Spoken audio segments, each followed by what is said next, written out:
The house smelled like roasted garlic and burnt dreams.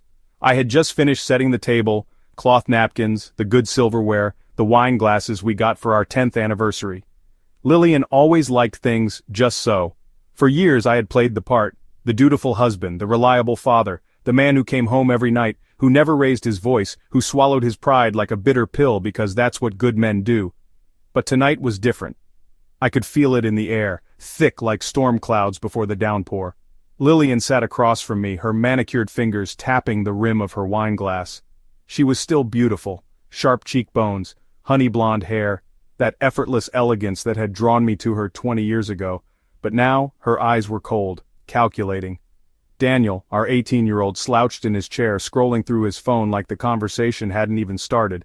Emily, 16 and already a carbon copy of her mother's cruelty, smirked into her salad. Then Lillian spoke. "We need to talk." My fork stilled.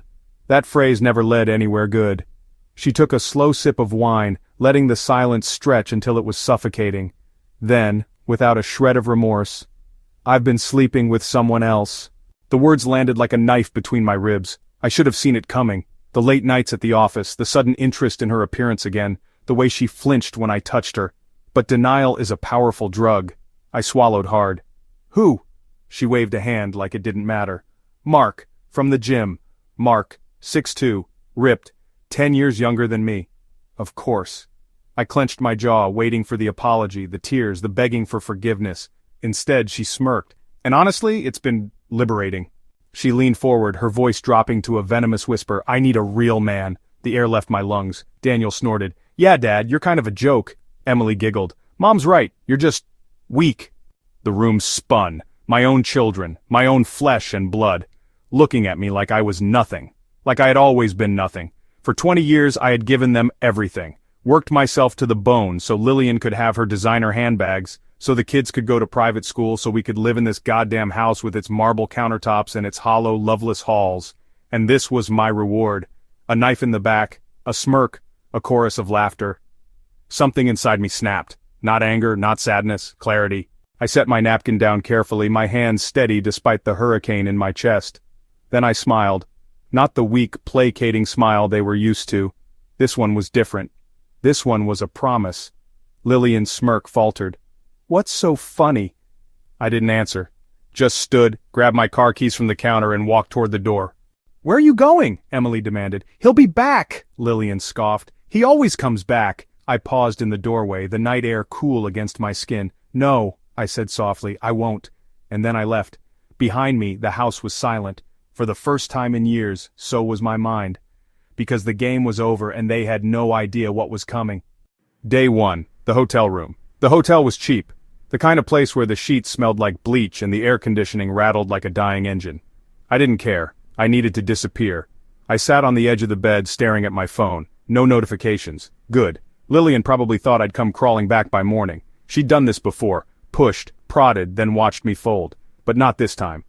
I opened my laptop and logged into the secure drive where I kept the files. Years of financial records, property deeds, even recorded arguments. Legal in our state as long as one party consents, and I had consented because it was my voice recorder.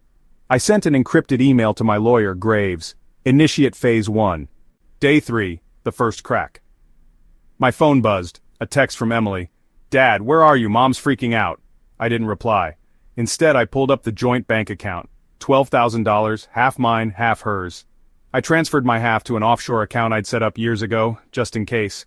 Then I froze the credit cards. All of them. Even the one Daniel used for gas. Let them feel it. Day 5. The panic sets in, Graves called. "House is locked down. Mortgage is in your name only. She never signed the refinance papers. Legally, she's a tenant. I've filed for eviction." I exhaled. Good. My phone lit up again. Lillian calling for the 15th time. I silenced it. A part of me wondered if she'd figured it out yet. That the prenup she'd laughed at, "Who does this, you're so paranoid?" was ironclad. That the family cars were all in my LLC. That the trust fund for the kids revocable and I was revoking it.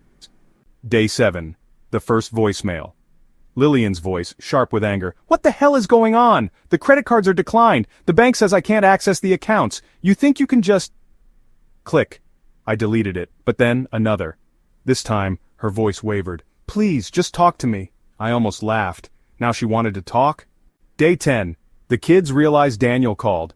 I let it go to voicemail. Dad, what's happening? Mom's crying. The lawyer says we might lose the house. Is this because of what I said? I didn't mean... Delete. Emily texted. We're sorry, please come home. I didn't respond. They made their choice. Day 14. The breaking point. 68 missed calls. The final voicemail was Lillian, sobbing. The divorce papers came. You can't do this. You're leaving us with nothing. I closed my eyes. She was wrong. I wasn't leaving them with nothing. I was leaving them with exactly what they'd given me. The phone calls. For 2 weeks, I ignored them. The first few calls were angry, Lillian's voice sharp, demanding to know where I was. Then came the panic. By day 5, her texts turned desperate. The credit cards are declined. The mortgage payment bounced. What the hell did you do? I didn't respond. Then the voicemail started. Daniel's voice no longer smug but confused. Dad, Mom's freaking out. The bank said the accounts are under investigation. Call me back. Emily crying, Daddy, please. Mom said we might lose the house. I clenched my jaw, my thumb hovering over the delete button. Daddy. She hadn't called me that in years. But I remembered the smirk. The way they all looked at me. I deleted it. The legal storm. My lawyer, Graves, was a pit bull in a tailored suit. Everything's in motion, he said, sliding a folder across the table. Prenup holds. All assets acquired during the marriage were structured under your name alone. She gets nothing. I had planned for this. Years ago, after seeing friends get destroyed in divorces, I'd restructured everything. The house, my LLC owned it. The cars, leased under my business. The bank accounts, separate, with her access revoked the moment I walked out. Lillian had signed the prenup without reading it, too arrogant to think I'd ever fight back. Graves smirked. She's scrambling. Hired some ambulance chaser who just realized she's broke. The courtroom. Lillian looked hollow. Her designer dress hung loose, her makeup smudged. Daniel and Emily sat behind her, their faces pale. The judge's voice was cold. Based on the prenuptial agreement and the plaintiff's financial structuring, alimony is denied. The marital home is not considered a shared asset. Child support terminates at emancipation. Lillian's lawyer slammed his fist. Your Honor, this is financial cruelty. Graves didn't even blink. My client's wife admitted to infidelity. His children openly disparaged him. This isn't cruelty, it's consequences. I watched Lillian's hands shake. The confrontation. After the ruling, she cornered me outside. You bastard, she hissed. You planned this. I stared at her, calm. I protected myself. You're the one who cheated. You're the one who laughed. Daniel stepped forward, his voice cracking. Dad, we didn't mean... You meant every word, I cut in. You're adults now, figure it out. Emily sobbed. Where are we supposed to go? I turned away. Not my problem. The aftermath. News traveled fast. Lillian's parents refused to take her in. Her lover ghosted her the moment he realized she was broke. Daniel dropped out of college working at a mechanic shop.